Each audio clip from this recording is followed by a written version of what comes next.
But tell me one African country that changed a leader and things changed. We might see some improvement, but fundamentally, nothing changes. This was all by design. Where we are lacking in our understanding of our Africa is the issues below the ground, the issues of the root, the issues that were predetermined by those who came to colonize Africa, those who came to settle in our beloved continent. Remember, when they came to Africa, the settlers, they found an amazing continent with everything and anything the world could ever need, well-established religious and educational systems. And they wondered, how on earth can we ever conquer such an amazing continent unless we come up with a strategy that will see to it that Africa and her children are forever defeated and dominated. I repeat, unless they came with a strategy that would see to it that Africa and her children are forever defeated and dominated. To start with, when the colonizers came to Africa, we didn't have the issue of color. Black and white did not exist in our languages. We were Africans. The missionaries were sent in with specific instructions to make the Africans believe that everything African was bad and everything European was better and more desirable. They put in motion a process of making us dislike that which was ours and go all out to embrace what the new invader was bringing to our beloved continent. I have to give it to them. They did a very good job at doing that. They hit us where it hurt the most, the mind. The missionaries taught us about white angels. The missionaries taught us about the devil who was black. The missionaries are white, like the angels. And that when we go to church, we must worship the white angels. And definitely want nothing to do with the black devil who looks like us. Subliminal messaging. Subliminal messaging. That's where we began the self-hate, the mistrust of each other, the lack of appreciation, an idea that is coming from your brother, an idea that is coming from your sister, because we are taught to dislike anything to do with us. That, my brothers and sisters, was level one, number one level of destroying the African, the mind. Then they followed it with colonization, a systematic way of saying now that we have made the African believe that everything African was bad and everything European was better. Let's take it to the next level. So it is that they met in Berlin and decided to chop up our country, our continent rather. So it is they met in Berlin, Germany. Well, guys, they decided to chop Africa into fragments, into very many pieces. Now, this is Dr. Chihombori's unrelenting, undying spirit towards what she thinks Africa should look like versus how or what Africa looked like in the time past. Now, she goes back to the past. She collects all those particular indignations, all the mistreatment, the treatment, poor treatment of the Africans, versus how Africa has solely been manipulated, made fun of, and all its minerals being exploited, all the way from agricultural products to minerals that can be used in electronic gadgets that African land is, bestowed or blessed with. I find that I do agree. But then the question is this: African problems. Who is to solve African problems? And that one remains with us. African problems are supposed to be solved by the Africans. So wherever you are, Africans in diaspora, get this, that Africa can only make its mark in international forum platforms if only Africa comes back to itself. This self-hate of Africans need really to come to an end. The realization of who we are, the potential, the value that we uphold to the nation or to the international or to the nation, to the globe rather, at a global platform. Once we realize that particular value, then yes, other things are going to come. Let the Americans go to the moon, but Africans need to be able at least to provide water, clean water, into its community or into to its people. Needs to provide food to its people. Need to be able to make sure that there is health services and access to the same to its people. Need to make sure that there are schools, proper education systems, and even infrastructure wise, guys. Once we realize that one, once the Africans embrace that true authenticity of themselves, then yes, all these other things are going to follow. I'm going to pause it at this particular point to keep on watching, and of course at the end of it I'll come with more sentiments over the same of what Africa needs to start seeing itself, like, or what needs to be done as far as the future for Africans is concerned. Let's keep on watching. At the invitation of the then Chancellor of Germany, Bismarck, specifically to come up with a strategy that once again would see to it that Africa and her children are forever defeated and dominated. They spent 4 months, 4 cold months in Berlin, Germany, from November of 1884 to February of 1885. And by the time they were done, our Africa had been chopped up into the tiny little countries that we see today.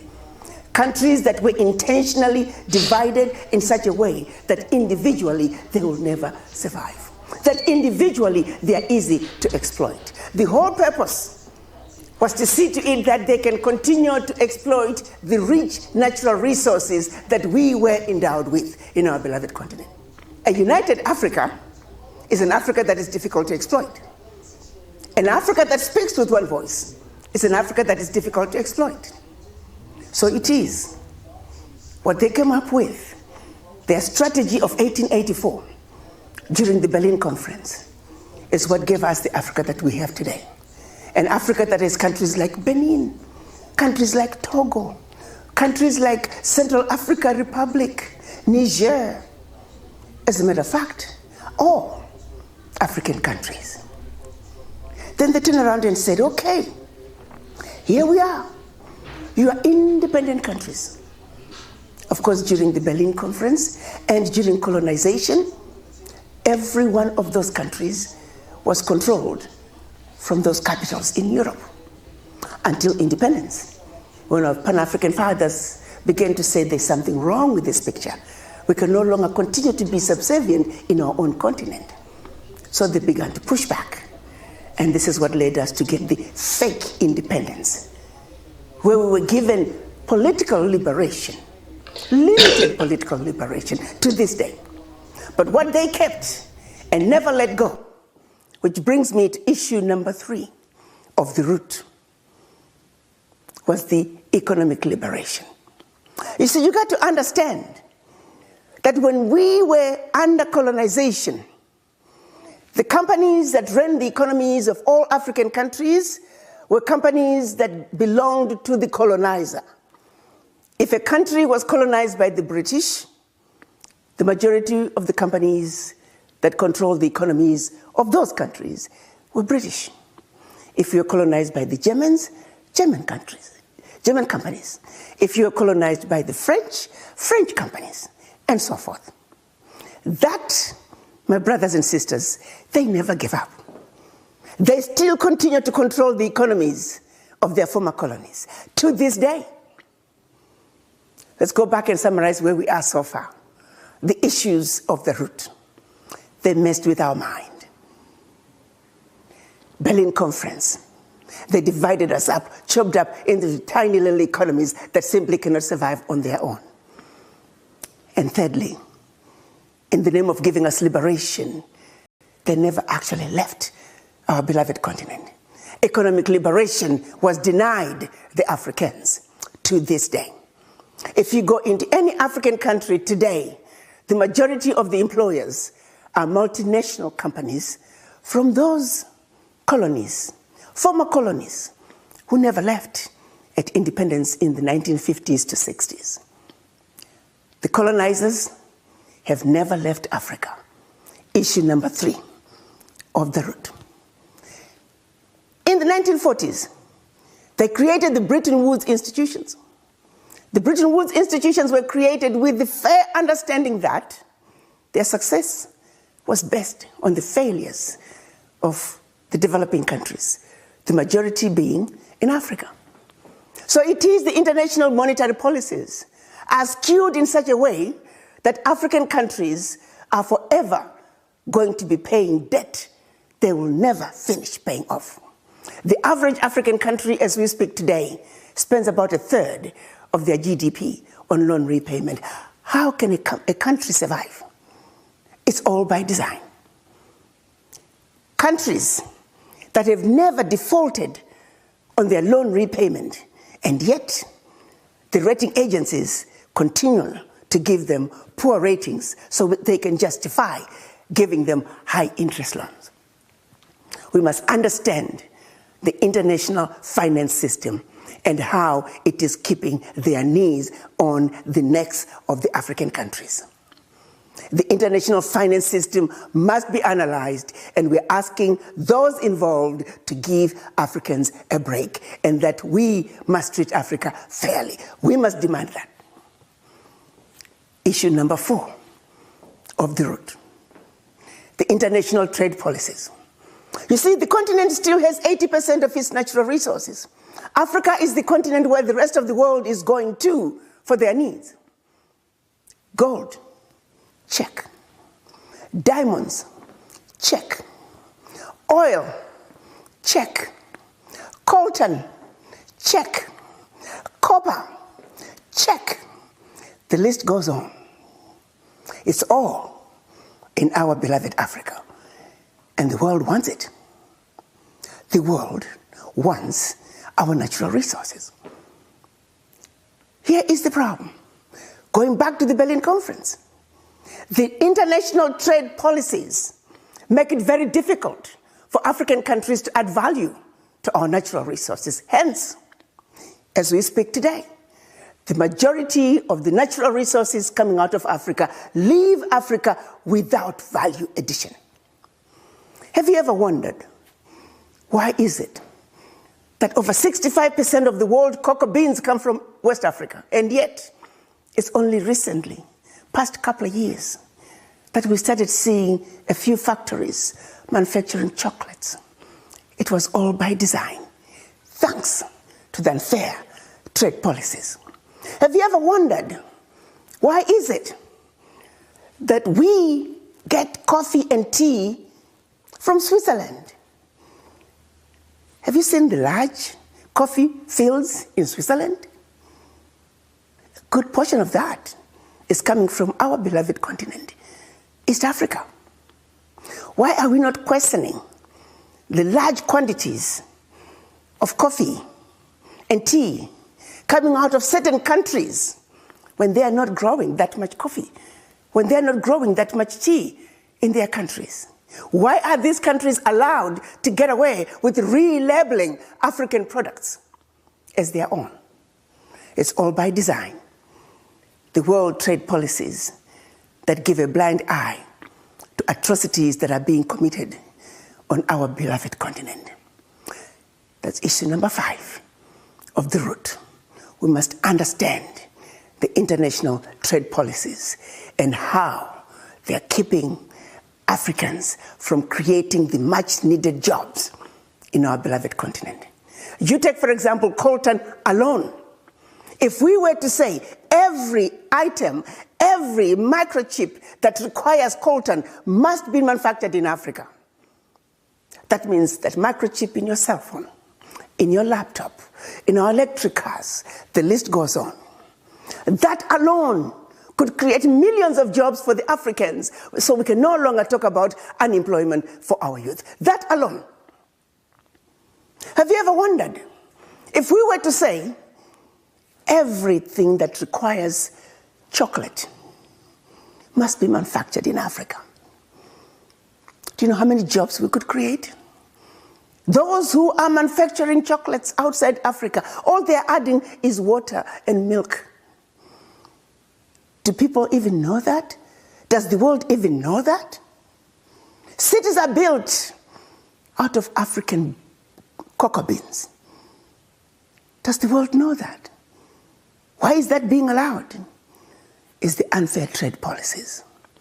I could go on and on and on about the natural resources out of Africa that are creating jobs for the rest of the world. That has got to change. And we African diaspora must understand it, appreciate it, and do something about it. Issue number 6. See, we all talk about we want change in Africa. We want better health care. We want better education. We want better infrastructure. Well, guess what? No amount of money put into Africa will give us the health care we desire. Why? It's because the majority of the healthcare workers are outside Africa. Like I often say, there are more Ghanaian doctors in New York City than in Ghana, the country. There are more Nigerian doctors in Los Angeles than in the country of Nigeria. How then do you improve healthcare if there are no doctors? Let's be realistic, my brothers and sisters. This is a moment for you to stop and think. We can't expect quality healthcare to just happen out of nothing. We have to participate. The capacity that Africa needs to build the Africa that we want, to build a sustainable Africa, is in the diaspora. And that's you and I, my brother and sister. The brain drain that has occurred in Africa over the past 400 years must be reversed. There is no two ways about it. We have got to make a decision as the children of Africa in the diaspora. We must understand our Africa. We must understand the issues that are causing this tree of life that is Africa to be ailing to the extent that it is. The issues above the root and issues below the root of this tree. Allow me to summarize them, because it is important that we understand them. Because when we fully appreciate what is going on in Africa, we will stop being thrown a shiny object and run after the shiny object, while the real issues are in the opposite direction. 1, leadership. 2, corruption. 3, poor access to healthcare, poor educational systems, poor infrastructure. Those are issues above the ground. Those are the flowers and the fruits and the leaves and the branches. If they allow, or rather, if we allow ourselves to concentrate on issues above the ground and totally ignore the issues below the ground, which are, once again, the mind. By that I'm talking about the legacy of colonization and the legacy of slavery. The legacy that makes us believe we are inferior to others, and that what we do is inferior to what those from the Western world do. We must heal from the disease of the legacy of slavery and colonization. Our minds must wake up. Secondly, the Berlin Conference, and what that meant when they divided Africa up into the 10 little economies. China cannot go into the same boxing ring with Benin. The United States cannot go into the same boxing ring with Central African Republic. It simply doesn't make sense. It was all by design. Then the colonizers, who never left our Africa, they continue to control the economies of all African countries to this day. And until the African has control of our own economies, nothing we want to do is going to give us the Africa that we need, the sustainable Africa that we want. We must own the factories that manufacture our fabrics. We must own the brick plant that's making the bricks that we need to build our houses. We must build our own planes. We must build our own airports. We must build and own the railway lines and the factories that manufacture our fabrics. We must own the brick plant that's making the bricks that we need to build our houses. We must build our own planes. We must build our own airports. We must build and own the railway lines and the trains. Manufacturing is where it's at. We must own the fundamentals of our economies in Africa. Sadly, the multinationals that go back to colonization have never left our beloved Africa. Issue number 3. Issue number 4, the international finance policies that disadvantage developing countries, the majority of those countries being in Africa. The international trade policies that are so unfair to developing countries, and once again, the majority are in Africa. And as we speak today, Africa is where everybody is going. All other parts of the world are going for their needs. And last but not least, the brain drain. Here, my brothers and sisters, you should own this. If we don't come together and speak with one voice, if we don't come together and realistically look at the issues that are causing this African tree to ail, we have no one to blame but ourselves. And so now I have described the issues, the causes for this African tree of life to be in the intensive care. I can tell you the solutions are easy. Once we understand what is being done to our tree, once we understand why this tree of life is not giving us the sweet, juicy fruits like it used to once upon a time, what this moment is calling for, my brothers and sisters, is for unity. Unity among black people. Unity of purpose. If we do not unite as black people, we will continue to be the most disrespected race on earth. You know it. I don't have to overemphasize that. The question I have for you is, are you happy with the status of black people today on earth? Are you happy with the world the way it is today? Are you happy living this world the way it is for your children, grandchildren, and generations to come? I hope. The answer is no. 20 years from now, your children and grandchildren are going to ask you, grandfather, grandmother, there were issues with our beloved continent, Africa. There were problems with the race, our race, as black people. What did you do, grandmother? What did you do, grandpa? For you to be able to answer that question, that journey begins now. My hope is 20 years from now, you can say, granddaughter, grandson, sit down. These were the issues in our beloved Africa. These were the issues with black people. Together with my brothers and sisters, we came together. We pulled our financial resources together. And this is what we did. While the mission is not yet accomplished, this is where we left off. And this is where you, together with your brothers and sisters, need to come together and pick up where we left off. But we should also guarantee them 2 things. 1, they will always have our shoulders to stand on. And secondly, we will always have their back. The journey to be able to answer that question to our children and grandchildren begins today. It is important that we speak with one voice. The rule of divide and conquer has been winning among us for far too long. The issue of a divided Africa, the issue of a divided people of African descent around the globe is an issue that we and only we can address and take care of. Naturally, you don't expect those who set out to divide us to do something about it. Until we participate in the building of Africa, sustainable Africa is never going to be built. Those who sought out to exploit Africa, they built an Africa that worked for them. The Africa they built never worked for us. So we must build the Africa that we want. And once we unite, The next thing is financial resources. We are not poor people by any stretch of imagination.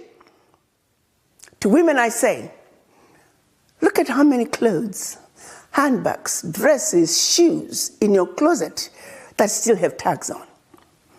Can you imagine if everybody committed to $83 a month and we get 1 million people out of the over 300 million in the diaspora, just 1 million to commit to $83 a month. That's $1 billion a year. Now let's make it 5 million people. Let's make it 5 years, 10 years to perpetuity. How do you think the Jews got to be as powerful as they are now after Holocaust? They came together. They understood that sheer survival was in their unity. Not only unity physically, but also financial unity. They pulled their funds together and they have built a strong, powerful Jewish community. We have examples all around us. Ask for the voices of the Chinese diaspora loud and clear. Ask for the voices of the Indian diaspora, the Irish diaspora, German Americans, Italian Americans, loud and clear. But when you ask for the voices of the African diaspora, you might as well go to the graveyard. We are missing in action. We are waiting for somebody to come take care of our problems because we've been programmed to think that way. Examples that we see every day. Somehow, we don't have the energy to say, we can do it too. We're suffering from the disease of the legacy of slavery and the legacy of colonization. We are in the intensive care, my brothers and sisters. We have got to understand this. We have got to heal ourselves from this disease. Until we do, our ability to help ourselves is always going to be hindered. And that means we all must understand our history and the journey that we have been through. I feel very strongly that most of us, we're still in our slumber. We're still fast asleep. We continue to do some of the most stupid things as black people. You tell me why. I get ignored by my own son at the airport when I want my son to help me with my luggage. A young boy who could easily be my son or my grandson. Because they are waiting for the British Airways flight that just landed. White people tip better. They're waiting to wait on the British people that are coming from London. And they ignore me. You tell me why. I'm ignored at a restaurant because of the color of my skin. By one who looks like my own daughter. By one who looks like my own son. Tell me why. I have a better chance of getting a contract in Africa if I have a white man as my partner. If I have a white man sitting next to me when I go for an interview. How insane is that? Tell me why. A black man will go out of business in a black neighborhood the minute a Chinaman comes in. Because we black people will start patronizing the Chinaman. We'll turn it around. Have a black man go to Chinatown. First of all, you're lucky to get a license to start a shop in Chinatown. But any luck should you open a shop in Chinatown, 0 Chinese will patronize you. We know all those facts. Why is it that we can't behave like others do? Unity of purpose. My brothers and sisters, may I remind you that we're part of somebody else's strategy. Strategy designed to see to it that Africa and her children are forever defeated and dominated. Let us be the generation. Let's make a commitment that we are going to be the generation that's going to end this scourge. We are going to be the generation that's going to teach our children that we have been lied to. But we're not going to accept those lies anymore. Let's speak nothing but the truth to our children. We owe it to them. Let's... Wow. Oh, I cannot say much. I cannot say anything. But I think the more I keep on listening to her, the more this one is getting into me too. And I find that it's plain truth.